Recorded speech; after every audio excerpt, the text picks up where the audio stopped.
யாதும் ஊரே யாவரும் கேளீர். வணக்கம், நான் உங்க நிதிஷ் முரளி மோகன். சூரஜின்னு சொல்லக்கூடிய ஒரு வடமாநில நபர் பாத்தீங்கன்னா சென்னையில இருந்து திருத்தணிக்கு லோக்கல் மெட்ரோல வந்துட்டு இருக்கும் போது அவர் சீட்ல கூட உட்காரலாம். படியில கிட்ட இருக்கிற டோருக்கு வெளியே பாத்தீங்கன்னா கார்னர்ல அங்க கூனி குறுகி உட்காந்துட்டு இருக்காரு.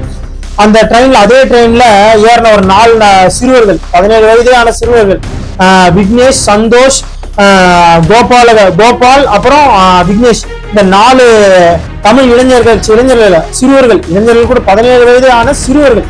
இந்த 4 பேர் பாத்தீங்கன்னா அந்த பையனை, ஒரு 34 வயது இளைஞனை, அவனை யார் கேட்க போறாங்க, அவனை என்ன பண்ணா, யார் வந்துட போறாங்கன்ற இதுல இவனை வச்சு அவங்க கிட்ட இந்த கத்தியெல்லாம் வச்சு அவனை மிரட்டி இன்ஸ்டாகிராம்ல ரீல்ஸ் பதிவு பண்ணிட்டு இருந்தான்.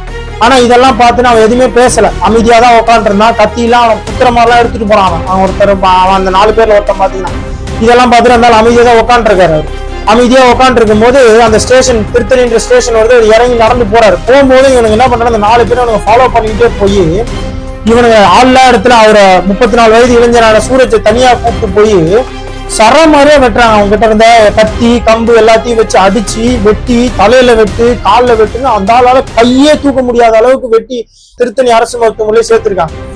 இந்த மாதிரி எல்லாம் இவனுங்க எந்த இதுல பண்றாங்க, எவ்வளவு தைரியம் இருந்தா 17 வயசுல அதெல்லாம் பண்ணுவான்னு பார்த்தா ஃபுல்லா கஞ்சா போல. இந்த பிள்ளைங்கன்னு சொல்லுவாங்க, அந்த பிள்ளைங்கன்னு சொல்லிட்டு இந்த ரவுடி பாட்டு எல்லாம் பாடிட்டு சுத்திட்டு இருப்பாங்க. அந்த குரூப் தான் இந்த 4மே அதேதான். இந்த 4மே இதுல எவனை குறை சொல்றது அப்படின்னு தெரியல.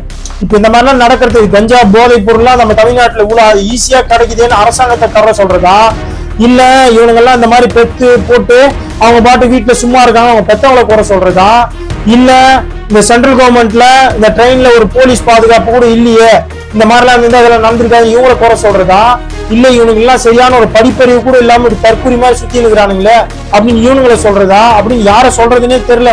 உங்களுக்கு என்ன, நீங்களா கமெண்ட்ல சொல்லுங்க. அதே மாதிரி இந்த மாதிரிலாம் சம்பவம் நடந்து முடிஞ்ச அப்புறம் இதுல அவர் போஸ்ட் கொடுக்குறாரு. இந்த ரீல்ஸ்ல இப்படி போஸ்ட் கொடுக்குறாரு. அந்த ரீல்ஸ்ல அவர் பதிவு பண்ண ரீல்ஸ்ல அப்படி போஸ்ட் வர கொடுக்குறானோ. இந்த மாதிரி நம்ம வட இந்தியர்களை ரொம்ப கொச்சைப்படுத்துறோம். அதாவது நான் இந்த வீடியோ பண்றதுக்கு முன்னாடி நிறைய வீடியோ நான் பார்த்தேன்.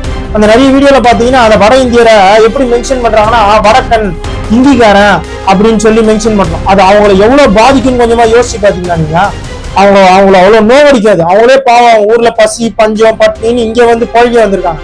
அவங்கள நம்ம இப்படி எல்லாம் பட்டப்பேர் வச்சு கூப்பிட்டோம் அப்படின்னா அவன் மனசு எவ்வளவு நோவடிக்கப்படும்.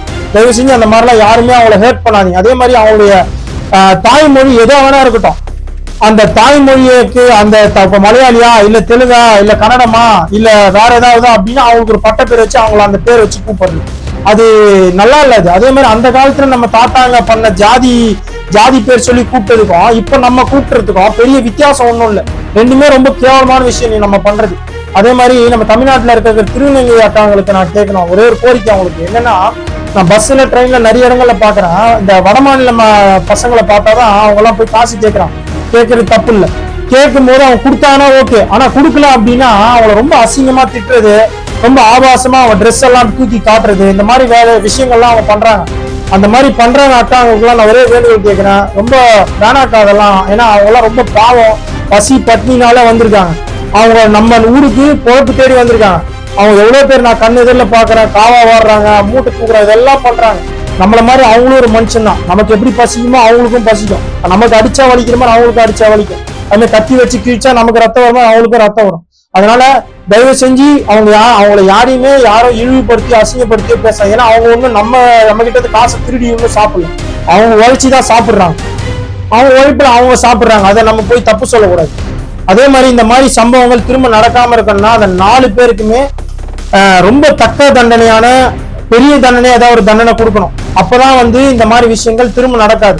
இந்த 4 பேர்ல பாத்தீங்கன்னா 3 பேரை சிறுவர் திருத்த பள்ளியிலயும், ஒருத்தர் படிக்கிறாரு, அவர் எக்ஸாம் எழுதணுன்றதுக்காக அந்த ஜட்ஜி அவருடைய சார்பில் அவனுக்கு ஜாமீன் கொடுத்து அவங்க அப்பா அம்மா கூட அனுப்பிச்சு வச்சிருக்காங்க. அந்த 4 பசங்களுக்குமே தக்க தண்டனையை கொடுத்து இந்த மாதிரி விஷயங்கள் திரும்ப நடக்காம பார்த்துக்கணும்னு சொல்லி காவல்துறையை வேண்டி கேட்டுக்கிறேன். நன்றி, வணக்கம்.